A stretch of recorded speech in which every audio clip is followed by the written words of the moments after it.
On September 7, 1822, a young prince stood at the Ipiranga River, sword drawn, but the cry never came. A courier handed him a dispatch from Lisbon. The Cortes had backed down. Brazil would remain a kingdom co-equal with Portugal, and Dom Pedro would rule as regent of a transatlantic empire from the Tagus to the Amazon.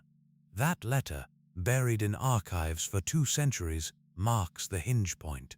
In our timeline, the Portuguese parliament tried to reduce Brazil to a colony, triggering the famous scream for independence. But in this world, they blinked, and the United Kingdom of Portugal, Brazil, and the Algarves survived.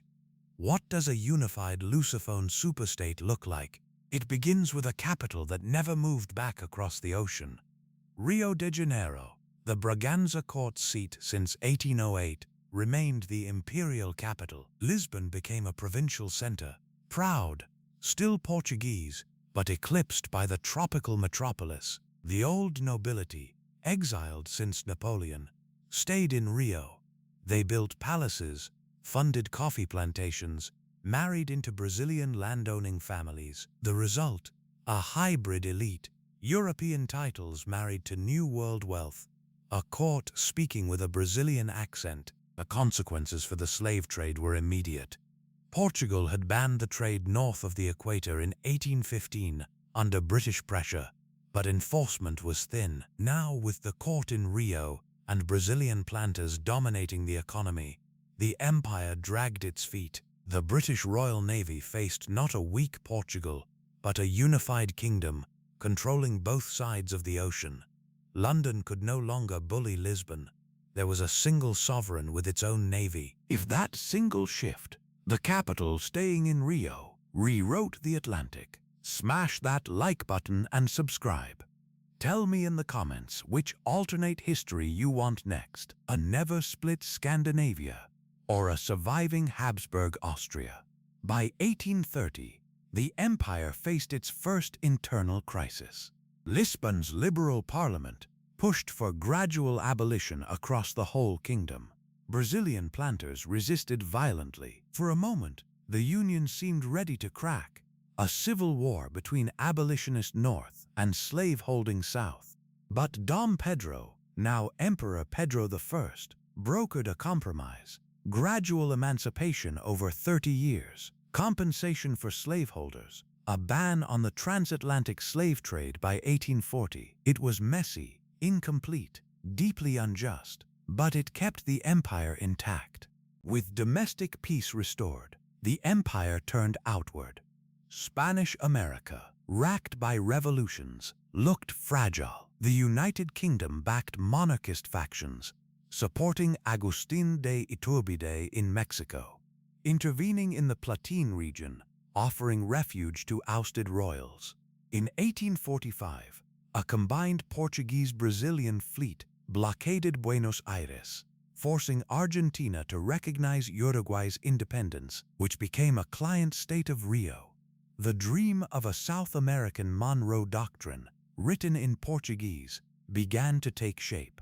The scramble for Africa arrived early. The empire already held Angola, Mozambique, Guinea. Now, with unified administration and Brazilian capital, it pushed inland.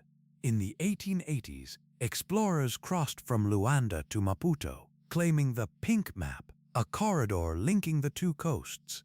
Britain protested, but the United Kingdom was no dying European power. It controlled South Atlantic choke points, commanded a respectable fleet, traded coffee and rubber for rifles. The Berlin Conference became a tense negotiation, and the Pink Map largely survived. By 1900, the empire was a global power. Population exceeded 60 million. Rio rivaled Paris in grand boulevards and opera houses. Portuguese was the lingua franca of the South Atlantic. From Lisbon to Luanda, Rio to Maputo, the monarchy was stable, anchored by the popular Braganza dynasty. Then the Great War came. In our timeline, Portugal entered on the Allied side. Here the unified kingdom joined as a naval power, controlling South Atlantic convoy routes. It mobilized troops from Brazil and Africa for the trenches. By 1918, the United Kingdom emerged victorious, claiming German colonies, expanding Pacific influence, sitting at Versailles as a major player. The 20th century reshaped from the start. Decades passed. Slavery ended slowly, painfully. The last freed in 1888, as in our Brazil, but with a smoother transition as the monarchy absorbed the shock. Spanish-American republics looked north to the United States for protection, but the United Kingdom offered an alternative, a conservative monarchical bloc championing stability over revolution. And so, on a quiet evening in Rio, a child might look up at the flag, green and gold, with the Portuguese shield at its heart, and see a world that never split. A world where the cry of independence was never needed, because independence had never been lost. The United Kingdom endured, a quiet empire that rewrote the 19th century, not with conquest, but with a single decision to stay together. The child would grow up in a world where the Atlantic was a Portuguese lake. They would learn geography from maps where Brazil bled into Africa, the empire's spine, running from the Amazon to the Zambezi. In schoolrooms, they would recite all 20 provinces, from Minho to Mato Grosso, Algarve to Angola, as a single breath, a litany of unity. The empire's anthem spoke of Brasilianos e Portugueses, só povo, só rei, one people, one king. By the 1920s, the empire faced new pressures. The United States looked south with envy and suspicion.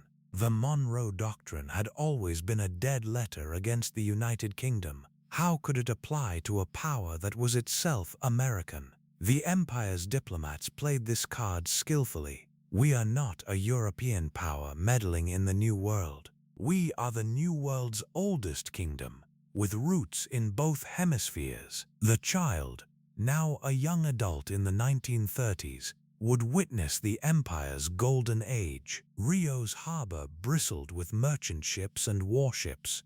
Avenida Central hosted cafes where poets blended fado with samba, where the empire's hybrid culture found its voice. The Imperial University attracted students from all 20 provinces, studying law, medicine, engineering, returning home as ambassadors of the United Kingdom. But unity had its costs. Stability came at the price of democracy. The Parliament in Lisbon had become a consultative body, its powers circumscribed by the imperial crown. Emperor Pedro IV ruled through ministers appointed from Rio. Elections happened, but parties differed more on style than substance. The empire was stable, yes, but also stagnant.